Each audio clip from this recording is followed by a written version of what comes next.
롯데그룹이 어제까지 5일 동안 이어진 사장단 회의를 마무리했습니다. 신동빈 회장이 없이 진행된 데다가 5개 사업 부문별로 회의가 이어지면서 부문별 심도 깊은 논의가 이루어졌을 것으로 분석되는데요. 박혜미 기자와 자세한 이야기 나눠보도록 하겠습니다. 네, 롯데가 이 총수 부재라는 위기 속에서 비상경영 체제를 가동한 상태입니다. 처음 열린 사장단 회의죠. 네, 그렇습니다. 신동빈 롯데그룹 회장이 구속되면서 황갑규 부회장 체제로 비상경영위원회가 가동이 됐고 이후 처음으로 열린 사장단 회의입니다.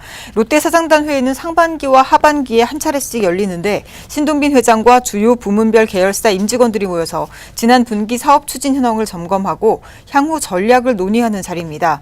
올해 상반기에는 신 회장이 구속 전이었기 때문에 1월에 마곡 롯데 중앙연구소에서 열렸는데요. 지금까지는 하루 동안 열렸지만 앞으로 하반기 사장단 회의는 이번처럼 5일에 걸쳐서 부문별로 심도 있는 논의를 이어가겠다는 방침입니다. 지난 4일부터 6일까지 식품, 유통, 화학 부문별 회의가 열렸고 11일과 12일 호텔 서비스 부문과 금융 부문 회의가 이어졌습니다. 지주 차원에선 황갑규 부회장과 이봉철 재무혁신실장, 윤종민 HR혁신실장과 오성엽 커뮤니케이션 실장, 임병영 가치경영실장 등이 회의에 참석해서 전략 점검에 나섰습니다. 그야말로 뭐 그룹의 주요 현안들이 좀 논의가 되는 자리였던 것 같은데 어떤 현안들이 논의가 되었습니까?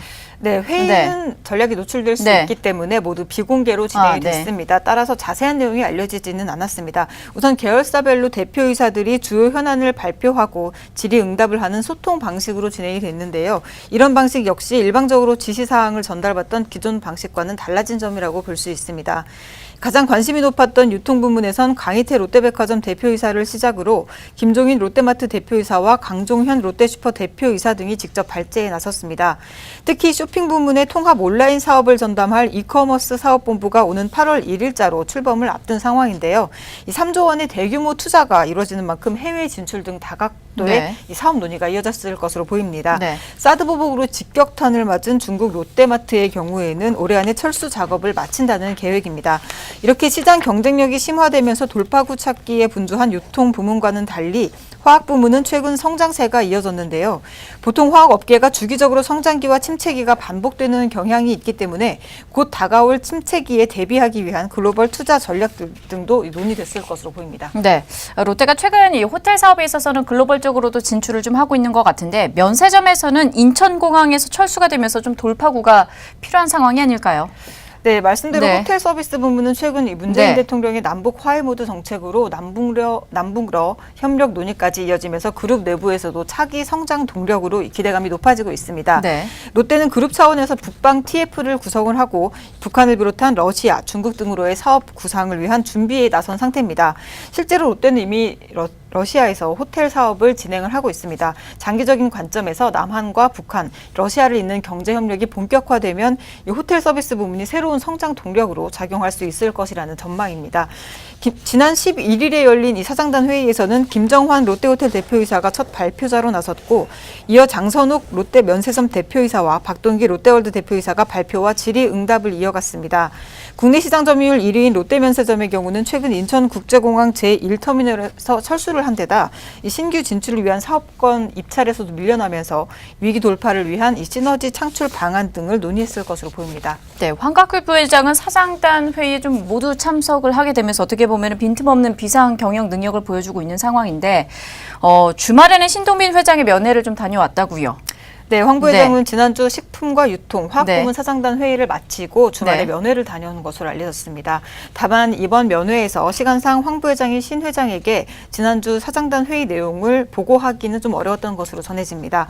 황 부회장은 시간상 보고가 좀 어려웠다면서 옥중에 있는 신 회장에 대한 안타까운 마음만 전했습니다. 앞서 황 부회장은 지난주 사장단 회의 첫날에도 신 회장의 경영 철학을 강조했습니다. 사실상 신 회장의 옥중 메시지로 분석이 되는데요. 우선 디지털 환경의 변화와 고객층의 변화, 글로벌 경쟁 환경의 변화에 대한 신속한 대응 전략을 수립해야 한다는 내용이 주를 이루고 있습니다. 다만 지난 주말 면회를 다녀온 뒤 이어진 사장단 회의에서는 별다른 메시지를 전달하지는 않았습니다. 네, 최근에 일본 롯데홀딩스 주주총회에서 신동빈 회장이 어떻게 보면 경영권 방어에는 성공을 했는데 아직도 신동주 회장이 법적 대응을 이어가고 있는 상황이잖아요. 롯데 가장 큰 과제라고 볼 수 있는 이 지배구조 확립, 이 부분은 어떻게 풀면 좋을까요? 네, 지배구조 네네. 개편은 지난해 네. 롯데지주가 설립이 네. 되면서 일부 계열사들의 분할 합병으로 순환 출자 구조는 어느 정도 벗어난 상태입니다. 하지만 신동주 회장이 이 경영권 탈환 시도를 계속 이어가고 있는 만큼 일본 롯데홀딩스로부터의 경영 간섭에서 좀 자유로워질 필요가 있습니다. 네. 그러기 위해서는 호텔 롯데 상장이 시급한데요. 현재 신 회장의 법정 구속 등의 이슈로 이 상장을 했을 경우 가치가 기존 대비 60에서 70%가량 하락한 상태이기 때문에 당장 상장을 추진하는 건 어려워 보입니다. 업계 관계자는 올해 안에는 어렵다는 전망을 내놓기도 했고요. 결국 올해 10월 초로 예정된 이 항소심 선고 공판에서 신 회장의 거취에 따라서 이르면 내년쯤에 시도를 할 수 있을 것으로 보입니다. 하지만 정부의 지배구조 개선 압박도 여전한 만큼 지주사 체제 전환에는 손을 놓고 있을 수가 없는 상황인데요.